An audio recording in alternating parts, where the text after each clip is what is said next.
ಒಂದು ಲಕ್ಷ್ಮೀ ಹೆಬ್ಬಾಳ್ಕರ್ ವಿರುದ್ಧವಾಗಿ ಒಂದು ಅವಹೇಳನಕಾರಿ ಹೇಳಿಕೆಗಳನ್ನ ಕೊಡ್ತಾ ಬಂದಿದ್ದಾರೆ. ಇದನ್ನೆಲ್ಲ ನೋಡಿದ್ರೆ ಇವರೇನಪ್ಪ ಸಂಜಯ್ ಪಾಟೀಲ್ 2 ಸಲ ಬೆಳಗಾವಿ ಗ್ರಾಮೀಣದ ಶಾಸಕರಾಗಿ ಆ ಜನರು ಆಯ್ಕೆ ಮಾಡಿದ್ರು.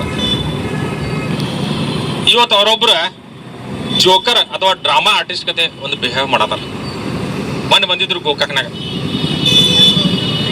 ಯಾಕಂದ್ರೆ ನಿರುದ್ಯೋಗ ಆಗಿದಾರ. ನಮ್ಮ ಅಕ್ಕ ಒಂದು ಏನು ಡ್ರಾಮಾ ಥಿಯೇಟರ್ ಇತ್ತಲ್ಲ, ಗ್ರಾಮೀಣ ಥಿಯೇಟರ್ ಬಂದ್ ಮಾಡ್ಯಾರ. ಕಿಲಿ ಹಾಕ್ಯಾರ. ಉದ್ಯೋಗ ಇಲ್ಲ. ಈಗ ಜೋಕರ್ಗೆ ಅದೊಂದು ಡ್ರಾಮಾ ಕೊಟ್ಟಾರ ಅನ್ಸುತ್ತ. ಅದು ಎಲ್ಲ ಕಡೆ ಹೋಗಿ ಅದೊಂದು ಡ್ರಾಮಾ ಮಾಡತ್ತಾರ. ಆದ್ರೂ ಬಿಜೆಪಿ ಅವ್ರಿಗೊಂದು ಮಾತು ಹೇಳಿ ಬಯಸ್ತೀನಿ.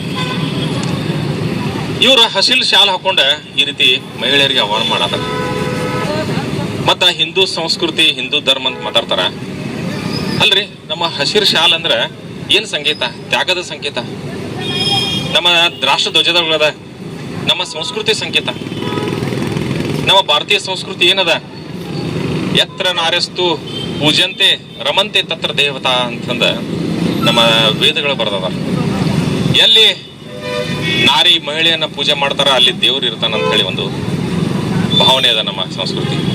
ಅಂತ ಸಂಸ್ಕೃತಿ ರಕ್ಷಣೆ ಮಾಡದಂತೆ ಹೇಳುವ ನೆಪದಲ್ಲಿ ಇವರ ನಮ್ಮ ಭಾರತೀಯ ಸಂಸ್ಕೃತಿಗೆ ಒಂದು ಸಣ್ಣ ಕಿಮ್ಮತ್ತು ಕೊಡಲಾರಂತ ಆ ರೀತಿ ಇವರ ಏನು ಅಸಭ್ಯ ವರ್ತನೆಗಳು ಮತ್ತ ಮಹಿಳೆ ವಿರುದ್ಧವಾಗಿ ಅಸಭ್ಯವಾಗಿ ಮಾತಾಡೋದು ಈ ರೀತಿ ಮಾಡತಾರ.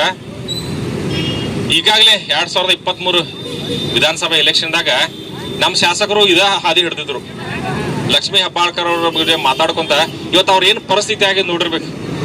ಇಡೀ ಬೆಳಗಾವಿ ಜಿಲ್ಲೆಯಲ್ಲಿ ಬಿಜೆಪಿ ಧೂಳಿಪಟ ಆಯ್ತು. ಇವತ್ತು ಅವ್ರಿಗೆ ಬಾಯಿ ಬೀಗ ಹಾಕಿವಿ. ಮುಂದೆ ಪರಿಸ್ಥಿತಿ ಹೆಂಗ ಆಗ್ತದೆ ಅಂದ್ರೆ ನೀವು ಇದೇ ರೀತಿ ಮಾಡ್ಕೊಂತ ಹೋದ್ರಂದ್ರ ನಿಮ್ಮದ ಬಿಜೆಪಿ ಸರ್ಕಾರ ಮೋದಿ ಸರ್ಕಾರ ಬರಲ್ಲಂಗೂ ಆಗ್ಬೋದು.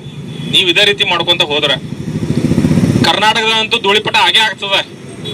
ನಿಮ್ಮಂತವ್ರು ಇನ್ನೊಂದು 4 ಕೂಡ್ರೆ ಮೋದಿನೂ ಪ್ರಧಾನಮಂತ್ರಿ ಆಗಲ್ಲ, ಮೋದಿನೂ ಮನಿ ಹೋಗುವಂತ ಪರಿಸ್ಥಿತಿ ಬರ್ತದ. ಈಗಾಗಲೇ ಬಿಜೆಪಿ ಮುಖ್ಯಮಂತ್ರಿ ಮನಿ ಕಳಿಸಿದ್ರಿ. ಅದೇ ರೀತಿ ಇಡೀ ದೇಶದಲ್ಲಿ ಬಿಜೆಪಿ ಸರ್ಕಾರ ಆಗತ್ತ.